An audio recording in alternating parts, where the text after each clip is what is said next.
Well, thank you, Mike, for inviting us to come and be a part of this little program about COVID. Some people asked me at work and then at church, they asked me, what are y'all seeing at the clinic? What do you learn that maybe is different? And so in my job as a pharmacist, and then in my years of always coming to the point of prevention is better really than the cure, I started looking at other things about COVID. And so the question came, do cheap OTC drugs help in the fight against COVID-19? That was November 15th. I didn't get it up graded. But for Oklahoma, it's about a 1.01% death rate. And with a positive test of something like 8%. Acute respiratory distress syndrome. That is what is the killer in this situation, is this acute respiratory syndrome. This distress syndrome is when actually we are not taking in enough oxygen, and for some reason that what has happened, and there's been a mechanism happen that actually prevents oxygen from coming in. It is that anti-inflammatory system that is there to protect our body that ends up, it gets to working, and it's kind of like somebody having his foot glued to the gas pedal, and it's all out trying to fight the infection, but then we can't take the foot off. And so the body just keeps on running, almost running into a wall. It can't stop. The deadly immune overreaction killing many coronavirus patients strikes after people start to feel better. In some people, particularly the elder and those with underlying health conditions, their immune systems go haywire while trying to clear the COVID-19.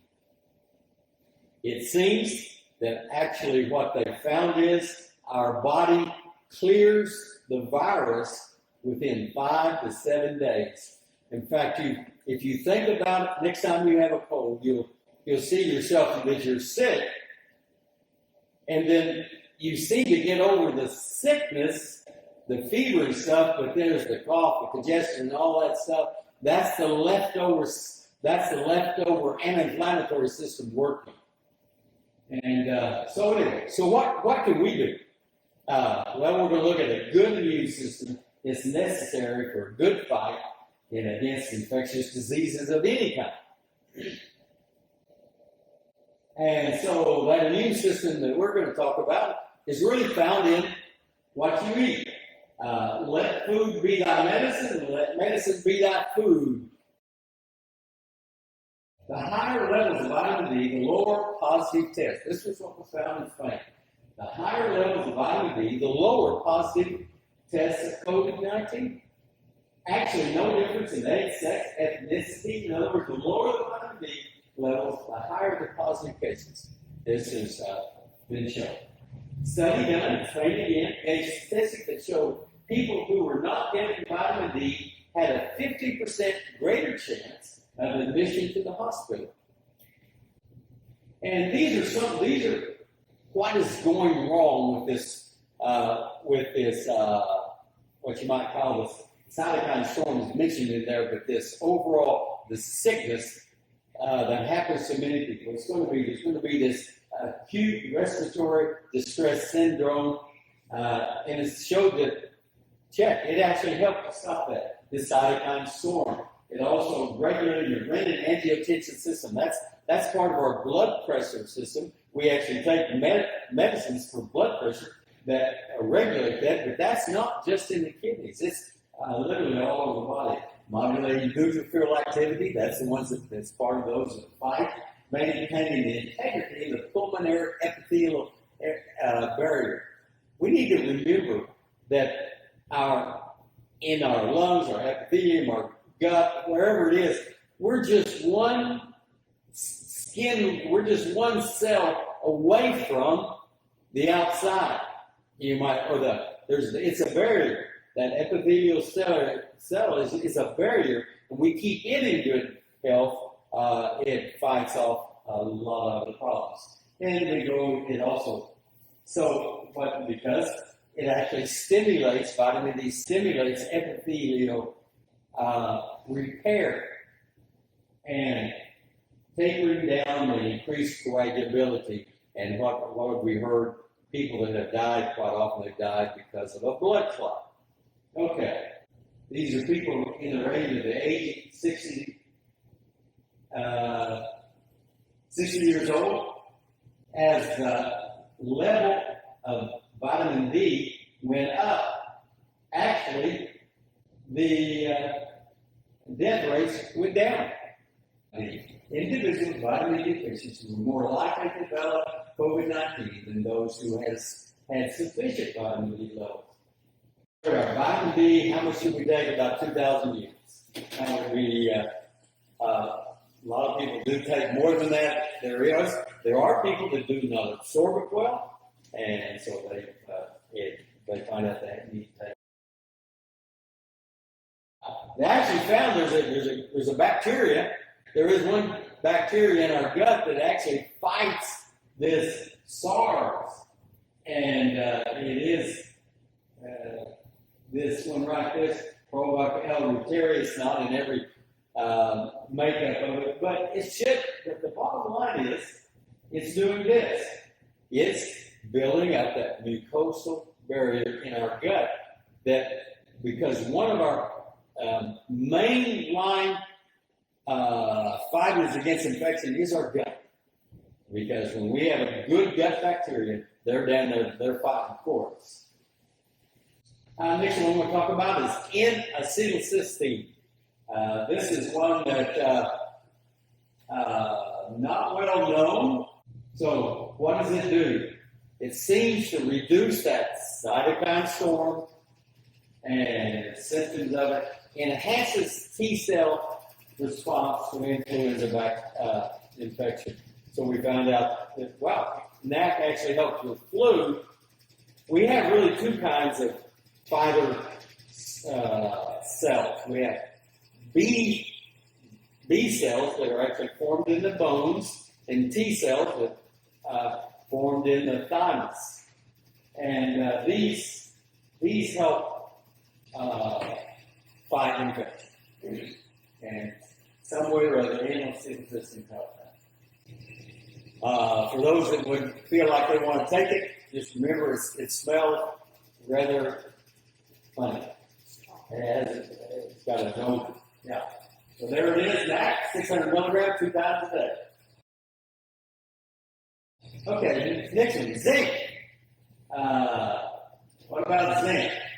This information came from the NIH, National Institute of Health, and zinc has a proven direct antiviral activity for some viruses. In the cell, it actually interferes with replication. Because what is happening, what does a virus do? A virus, what is like the COVID virus comes, it's got all those little tentacles, and it attaches to a cell, and then it says to that cell, now I want you to make more of me. And it starts doing that. But it has to do that, it has to replicate, it has to duplicate, it has to make itself again and again. Somehow zinc enters in and prevents that replication. So zinc is required for a good taste of sense and smell. What's one of the symptoms of COVID-19, they say? Not being able to taste. One of the first things they say. Well, I'm not sure I can relate that both, but that has something to do with it. Okay, there's zinc. The dose, 10 milligrams, 30 milligrams daily.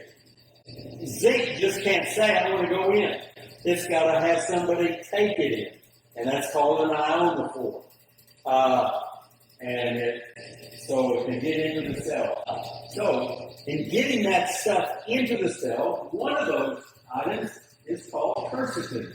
Quercetin is a zinc ionophore. it's one of those that help the zinc go in. It says, okay, I'll take you in.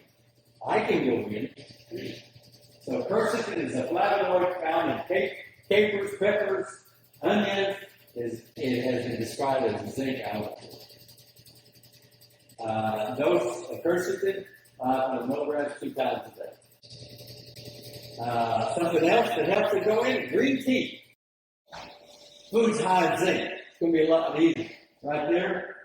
I don't find many people that jump right into that, but I do love liver, and there it is. And then all these other almonds and chickpeas and your nuts and greens. What do we notice about that?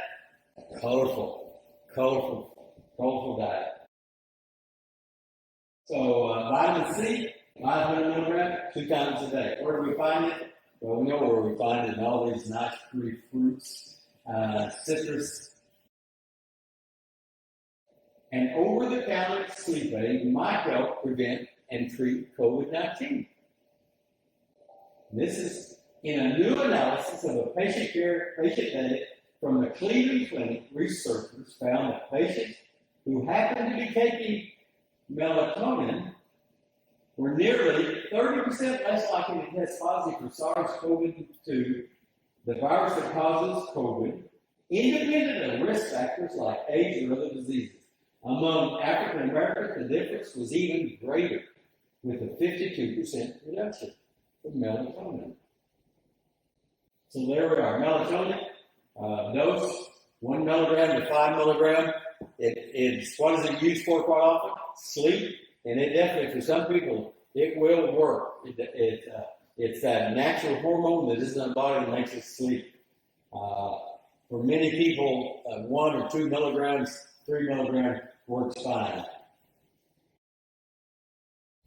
Scary side effects of sugar. It weakens your immune system.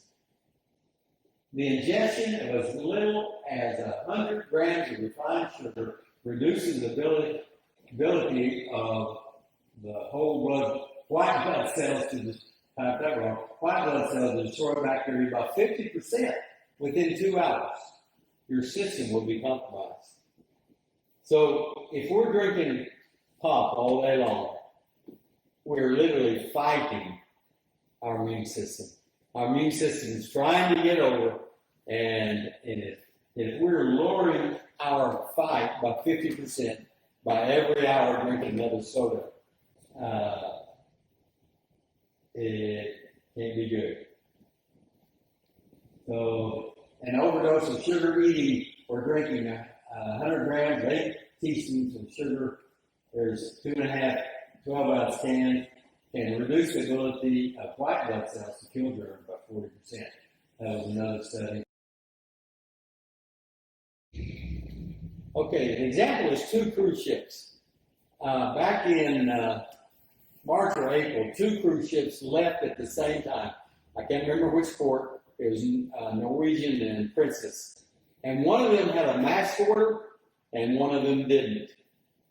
And they both went out, they both came back. What they found was the one that had the mask order, the people that tested positive for the virus were the same as the ship that didn't have the mask order. But that boat that wore the mask had, it was like 80% were asymptomatic. So they're realizing it is the viral load. Our body can fight. That's what we've been talking about, is we're trying to give our body better weapons to fight with. And well, one of them is that we don't just overload it with the virus. Well, that's what the masks do that. They do prevent. If it wasn't true, doctors in surgery wouldn't be wearing masks. Fresh air.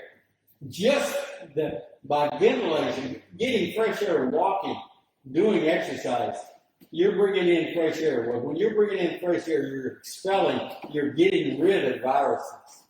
I have found years ago that when I'm sick, if I can get out and walk or run, it seems like I actually. So there we are. We've looked at vitamin C and D, didn't look at K, zinc, quercetin, selenium. We didn't look at magnesium, calcium, and acetylcysteine. But what we're finding is just a good multivitamin probably will cover a lot of that at least.